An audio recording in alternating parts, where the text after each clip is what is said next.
इस बार दिलचस्प बनता हुआ नजर आ रहा है। हालांकि जोकीहाट मुस्लिम बहुल इलाका है, तो यहाँ ज़्यादातर जो जीतते हुए कैंडिडेट हैं वो मुस्लिम प्रत्याशी ही रहे हैं। लेकिन इस बार का मुकाबला क्या यहाँ त्रिकोणीय या चतुष्कोणीय बन रहा है? कौन सा कैंडिडेट भारी पड़ता हुआ दिख रहा है, इसके बारे में जानेंगे। रंजन जी, अगर जोकीहाट के संग्राम को देखें तो क्या नजर आता है? जोकीहाट में इस बार का मुकाबला कैसा है?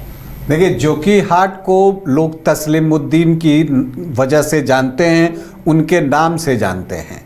लेकिन दिलचस्प ये है कि तस्लीमुद्दीन के जो दोनों बेटे हैं वो आमने सामने हैं और इस सीट पर एक दूसरे को मात देने के लिए, शिकस्त देने के लिए पूरा जोर लगा रहे हैं।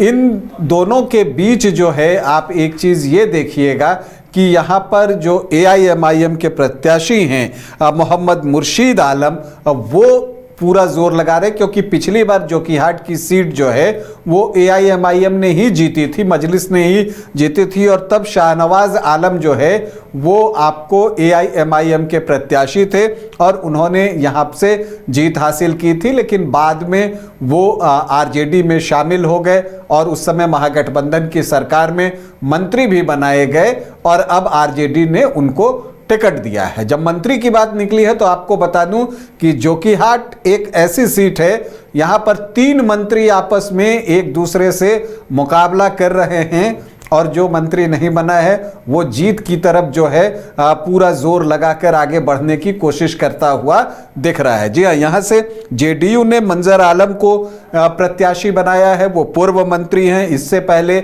जोकीहाट में उनको 2 बार कामयाबी मिल चुकी है।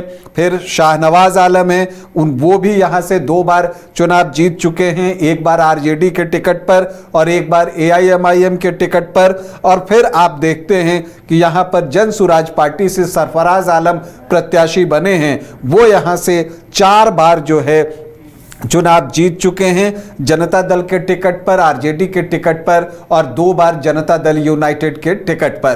तो जनता दल यूनाइटेड को जो यहाँ पर 4 जीत मिली है उसमें 2 जीत सरफराज आलम ने दिलाई है और 2 जीत जो है मंजर आलम ने दिलाई है। और दिलचस्प ये है कि दोनों इस बार मुकाबले में हैं, एक JDU से ही है मंजर आलम और दूसरे सरफराज आलम जो हैं वो जनसुराज पार्टी से यहाँ पर मुकाबला करते हुए दिख रहे हैं।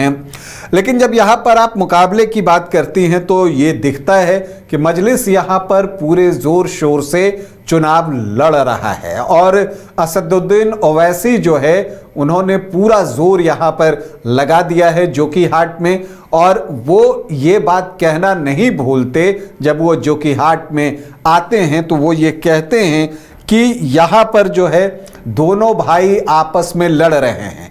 वो दोनों भाई के ऊपर कटाक्ष करते हैं और कहते हैं कि दोनों भाई आपस में लड़ रहे हैं, तो समझिए ये जोकीहाट से मोहब्बत कैसे कर सकते हैं। और साथ ही वो ये भी कहते हैं कि शाहनवाज का जब कोई साथ नहीं दे रहा था तब हमने साथ दिया था। मतलब पिछली बार को वो याद करते हैं जब यहाँ से शाहनवाज आलम को टिकट नहीं मिला था और सरफराज आलम को RJD ने टिकट दिया था, तो उस वक्त को भी वो याद करते हैं। और इन चीज़ों को कहने के बाद फिर वो कहते हैं कि अगर कोई जोकीहाट का वारिस है तो वो पतंग छाप ही है। तो वो अपना जो चुनावी निशान है उसकी बात करते हुए दिखते हैं। तो पूरा जोर उन्होंने लगा दिया है। एक बार फिर से वो चाहते हैं कि ये सीट AIMIM के खाते में ही जाए और जोकीहाट में पतंग उड़े। लेकिन क्या ये इतना आसान है? चूंकि देखिए, जब आप पिछली बार का देखते हैं तो शाहनवाज आलम एक मजबूत कैंडिडेट थे। हालांकि मोहम्मद मुर्शीद आलम भी पहले JDU में थे और नवंबर 2024 में वो यहाँ AIMIM में शामिल हुए। जोकीहाट में एक और बात हुई कि AIMIM से एक और दावेदार थे और वो थे मौलाना सालिम चतुर्वेदी। और उनको बहुत उम्मीद थी कि उनको यहाँ से टिकट मिलेगा, लेकिन टिकट उनको नहीं मिलकर मुर्शीद आलम को मिला। इसके बाद जो है वो बागी भी हुए, पर्चा भी डाला और वो रद्द भी हो गया।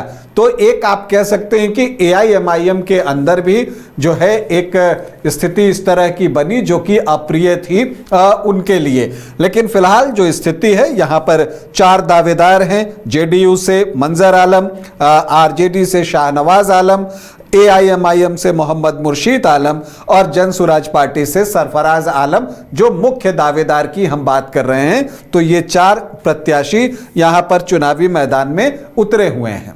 लेकिन जब यहाँ के आप मुकाबले को देखते हैं और पिछली बार के मुकाबले को देखते हैं तो यहाँ पर ट्राइंगुलर फाइट होती है।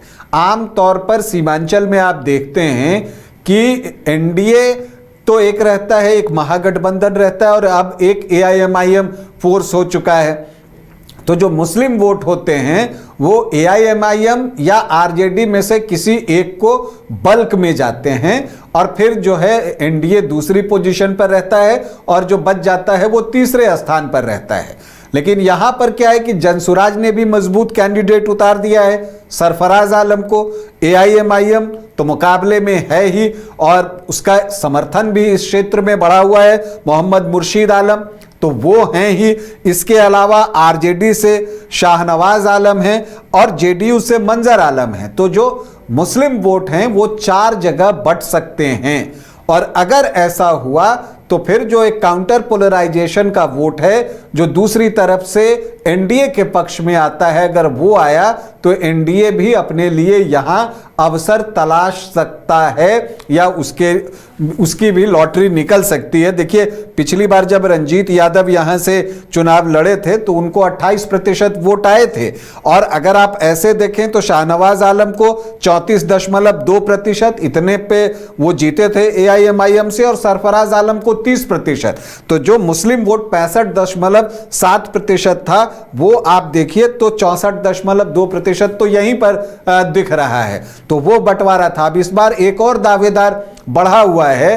तो ऐसी परिस्थिति में जो है अगर मुस्लिम वोटों में बंटवारा होता है तो फिर JDU के लिए जो है एक अवसर पैदा हो सकता है। हालांकि AIMIM और इसके अलावा शाहनवाज आलम दोनों की कोशिश है कि उनके पाले में ज्यादा मुस्लिम वोट आए। यही स्थिति सरफराज आलम की भी है कि उनको उम्मीद है कि मुस्लिम वोट के साथ कुछ जो हिंदू वोट हैं वो भी उनकी तरफ आएंगे। तो एक जोकीहाट में रोचक मुकाबला बन गया है। अब देखना यह है कि जोकीहाट में लालटेन जलता है या पतंग उड़ती है या फिर जो है स्कूल बैग में जो है वोट बहुत सारे पड़ जाते हैं या फिर इस बार JDU का तीर जो है वो जीत के निशाने पर लगता है। तो एक रोचक और कांटे का मुकाबला, चतुष्कोणीय मुकाबला, क्वाड्रेंगुलर फाइट जो है वो जोकीहाट में होने जा रही है।